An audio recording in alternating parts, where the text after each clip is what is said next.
So let's talk about the Tower of Babel, the Tower of Babel language, and the power of the spoken word concept. Now, it is under some esoteric belief systems that the Hebrew language is what begins to form the earth. This is seen in the Zohar, and a lot of Messianics as well as Kabbalah believe this concept. Now, when you begin to look into the Sumerian writing, the Phoenician writing, and so on and so forth, even the Bantu languages and the correlation to ancient Hebrew, when you begin to look at the matching root words of many languages, there are some connections.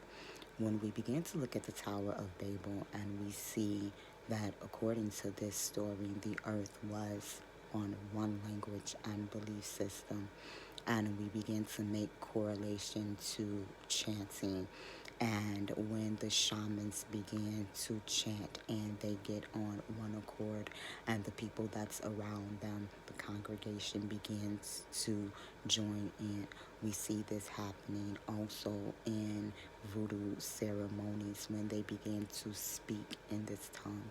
We see this as well in charismatic church movements. Now, we know that there are some tongues that are spoken that are unknown to the speaker, but it is an actual language. I'm not talking about that. I'm referencing something that I spoke about before, Galatia or babbling.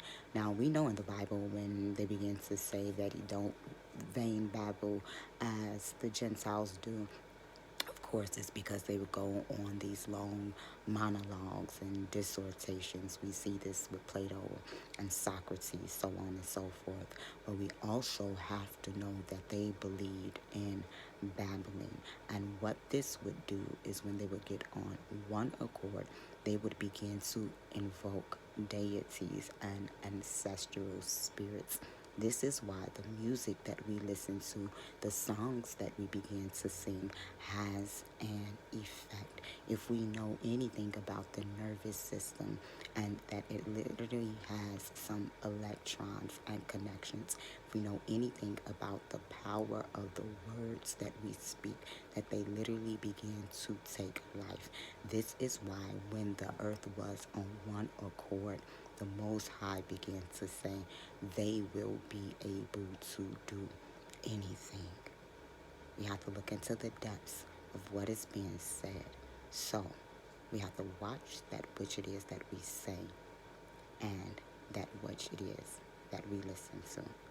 Food for thought.